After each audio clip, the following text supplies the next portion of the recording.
It was bigger than There's ball. a lot to forgive. You're going to forgive a lot of things when that somebody can help you win a Super Bowl. I wish we could have the owners here and, you know what I'm saying, get them real liquored up. I've been with them. I might spill the beans, but I'm telling you. You're telling me you think going on. You think the owner of the Redskins and the Eagles and the Cowboys are all And sitting in the room and they're sitting there going, hey, who is the Saints pick? Hey, who is this guy? We're not going to take Shedeur Sanders because we're afraid Deion.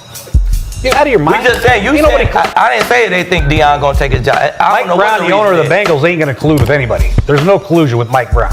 They don't collude. Collusion. There's none. Zero. Collusion. Do you think these owners get together and sit there with a pipe and say, hey, we're not going to draft Shedeur Sanders? Nah, they send a blacklist email under the table. Email chain, no Shedeur, no Shedeur, no Shedeur, no Shedeur. And he would not have got drafted at all. No Shedeur. The NFL just got caught red-handed, and Talib dropped the biggest bombshell of the year that has league executives scrambling for damage control. When former NFL star Talib went head-to-head with Gruden about why Shedeur Sanders mysteriously fell to the 5th round, what started as a typical draft debate turned into an explosive revelation about illegal blackballing that could shake the entire league to its core. You're about to witness the moment Talib cornered Gruden with evidence so damning that Jay couldn't even defend his own argument, because his brother John Gruden is literally suing the NFL for the exact same collusion tactics right now. This isn't just about draft position anymore. This is about a conspiracy that goes all the way to the top. Nah, they send a blacklist email under the table. Email chain, no Shedeur, no Shedeur, no Shedeur, no Shedeur. And he would not have got drafted at all. No Shedeur, no Shedeur. And he would not have got drafted at all. Talib got him with the emails. And Jay Gruden couldn't say nothing because he knows good and well what his brother is going through right now. His brother right now is going after the NFL for collusion. And I'm going to go ahead and read this article by the Associated Press that just came out this month. A Nevada court apparently cleared the way Monday for a 2021 lawsuit filed by former Las Vegas Raiders coach John Gruden to proceed against the NFL and Commissioner Roger Goodell, alleging that a malicious and orchestrated campaign, sounds like collusion to me, was used to destroy John Gruden's career by leaking old emails he had sent that included racist, misogynistic, and homophobic comments. Now, if that's not collusion... Look, I've been covering sports for years, and I've never seen anything quite like what went down in this conversation. Picture this scene. You've got Jay Gruden, brother of embattled former coach John Gruden, sitting across from Talib, trying to justify why a quarterback who led the nation in completion percentage somehow wasn't worthy of being drafted higher than the 5th round. But here's where it gets absolutely wild. The conversation starts off like any typical draft analysis. Gruden's throwing out all the usual talking points about Shedeur. He took too many sacks. He didn't perform against good teams. Watch the BYU game. You know, the standard critiques that every draft analyst loves to regurgitate without really diving deep into context. But Talib? Man, Talib came prepared for war. He's sitting there listening to all this surface-level analysis. And then they just don't. But when we look at the evidence, as it relates to 3 quarterbacks, and this is the other thing that I really didn't expect until I saw the document. There are details in there about specific contractual negotiations that we never have seen before. It's a look behind the curtain that's unprecedented. The Cardinals were going to hold firm and not give Kyler Murray a fully guaranteed contract. And his agent tried, but ultimately they didn't get one. And that's fine. But the most compelling aspect of that, Dean Spanos, the owner of the Chargers, reaches out to Michael Bidwell, the owner of the Cardinals, and we'll post something to PFT with the full exchange. Text messages that came into evidence.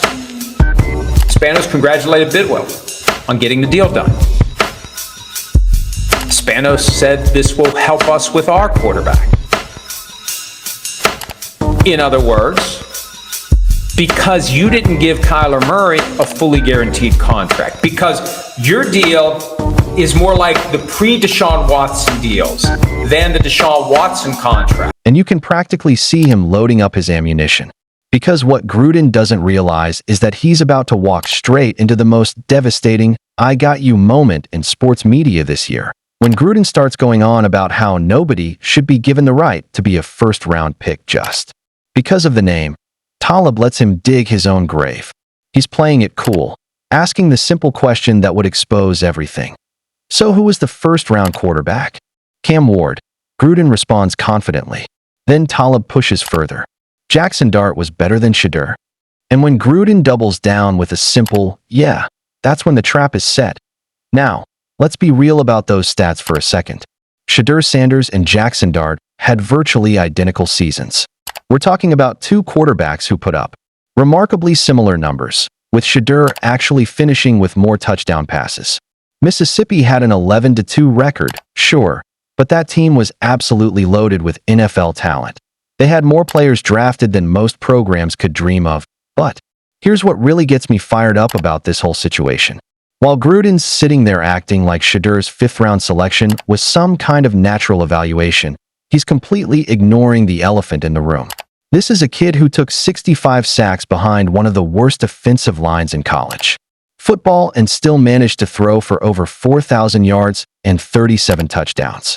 That's not just toughness. That's elite quarterback play under impossible circumstances. You want to talk about the BYU game?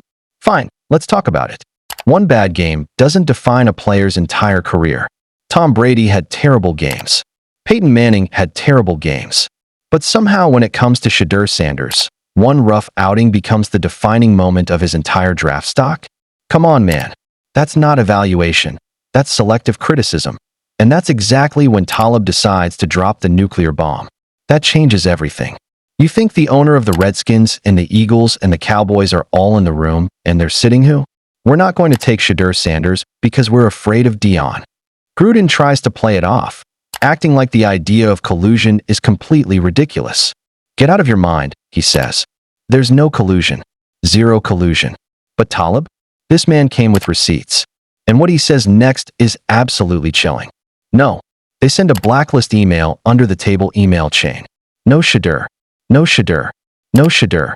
He would not have got drafted at all. The silence that follows is deafening. You can literally watch Jay Gruden's face change when he realizes what just happened. Because Talib didn't just accuse the NFL of collusion. He described exactly how it would work in the modern age. No smoke-filled rooms, no secret meetings. Just a simple email chain between owners and front office executives. But here's the part that makes this whole situation absolutely explosive. Jay Gruden can't say a damn word in response. Why? Because his own brother, John Gruden, is literally in court right now fighting the NFL on collusion charges. The timing of this conversation couldn't be more perfect, and Talib knows exactly what he's doing. When he mentions those under-the-table email chains, he's not just speculating. He's referencing a very real legal case that's happening right now. John Gruden's lawsuit against the NFL alleges a malicious and orchestrated campaign to destroy his career. The Nevada court just cleared the way for this case to proceed, and it's all about proving that the league colluded against him using selective email leaks. Sound familiar? And this isn't some isolated incident. The NFL has a documented history of this kind of behavior. Remember Lamar Jackson's contract situation? We now have text message evidence showing owners coordinating their negotiation strategies to avoid paying quarterbacks fully guaranteed contracts. Dean Spanos, owner of the Chargers, literally texted Michael Bidwell of the Cardinals congratulating him for not giving Kyler Murray a fully guaranteed deal, saying, "This will help us with our quarterback." That's collusion, plain and simple. They're coordinating to suppress players' salaries and opportunities. When Talib suggests that NFL owners might have coordinated to keep Shedeur Sanders from being drafted higher, he's not pulling this theory out of thin air. He's pointing to a pattern of behavior that the league has already been caught engaging in multiple times. Think about the logic here for a second. Shedeur Sanders isn't just any quarterback. He's the son of one of the most polarizing figures in football, Dion. Sanders doesn't just coach his son. He's a media empire unto himself. He brings attention, controversy, and most importantly, he brings change to wherever he goes. For an NFL establishment that values control above all else, that's terrifying. They've seen what happened at Colorado. They've seen how Coach Prime completely transformed that program's culture, recruiting, and national profile practically overnight. Now imagine that energy, that media attention, that cultural shift happening in an NFL locker room. Some franchises might embrace that. Others? They'd rather take a safer option, even if that option isn't necessarily better on the field. And that's exactly what makes Talib's accusation so devastating. He's not just suggesting that owners colluded against Shedeur, he's explaining why they would do it. It's not about football talent. It's about control. It's about maintaining the status quo. And it's about fear of what the Sanders family represents to the traditional power structure of the NFL. The fact that Jay Gruden couldn't respond to any of this speaks volumes. When someone accuses you of something completely ridiculous, your natural reaction is to laugh it off, to provide counter-evidence, to defend your position. But Gruden went silent. Why?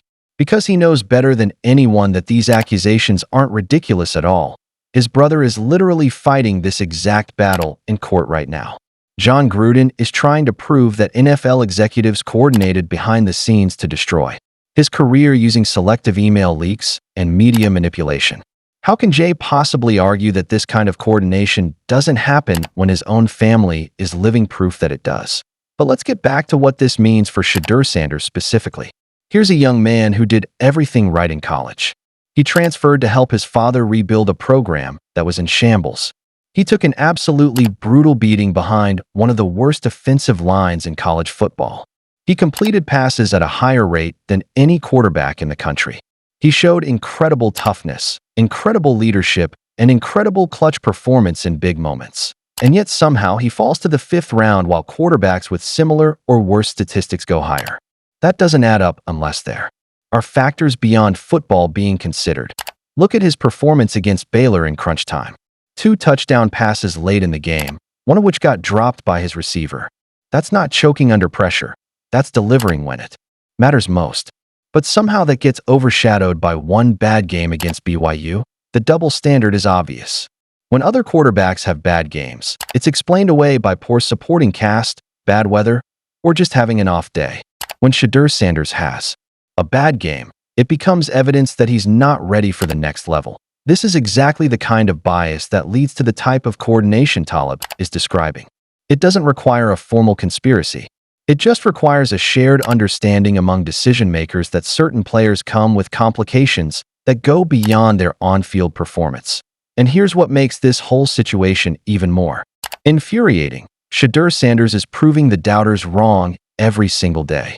His preseason performance showed flashes of exactly the kind of talent that should have made him a much higher draft pick. His work ethic, his leadership, his ability to process information and make quick decisions under pressure. All of that was evident in college, and it's continuing to show up at the professional level. But the damage was already done on draft day.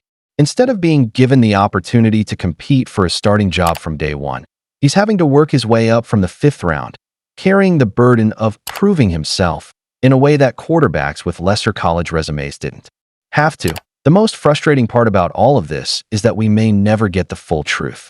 Unlike Jon Gruden's situation, where we might actually see evidence in court proceedings, the coordination around draft decisions happens in private conversations and informal agreements that are nearly impossible to document. But sometimes, just sometimes, someone like Talib comes along and says the quiet part out loud. He connects the dots that everyone else is afraid to connect. He points out the obvious patterns that the media usually ignores. And when that happens, when someone with his credibility and his connections to the league makes these kinds of accusations, you have to take it seriously. This isn't some conspiracy theorist on social media. This is a former All-Pro player who spent years in NFL locker rooms and front offices. He knows how these conversations happen. So here we are, watching a young quarterback who should probably be competing for a starting job, instead having to prove that he belongs in the league at all. And we're supposed to believe that's just how the draft works? That 32 teams independently came to the conclusion that identical college statistics somehow warranted completely different draft positions? The math doesn't add up. The logic doesn't add up. And thanks to Talib, now we have a potential explanation for why. Whether or not we ever get concrete proof of coordination, one thing is clear: Shedeur Sanders got screwed on draft day, and the reasons go way beyond anything that happened on the football field. But here's the beautiful irony in all of this. If there really was coordination to keep Shedeur Sanders from being drafted higher, it's probably going to backfire spectacularly. Because now he's got motivation that goes beyond just wanting to succeed. He's got motivation to prove that an entire league made a massive mistake. And if there's one thing we know about the Sanders family, it's that they perform their best when they have something to prove. What do you think? Was Aqib Talib dropping truth bombs, or just stirring up controversy? Drop your thoughts in the comments below, and if you want to see more content exposing what's really happening behind the scenes in the NFL, make sure you hit that subscribe button and turn on notifications. Because trust me, this story is just getting started.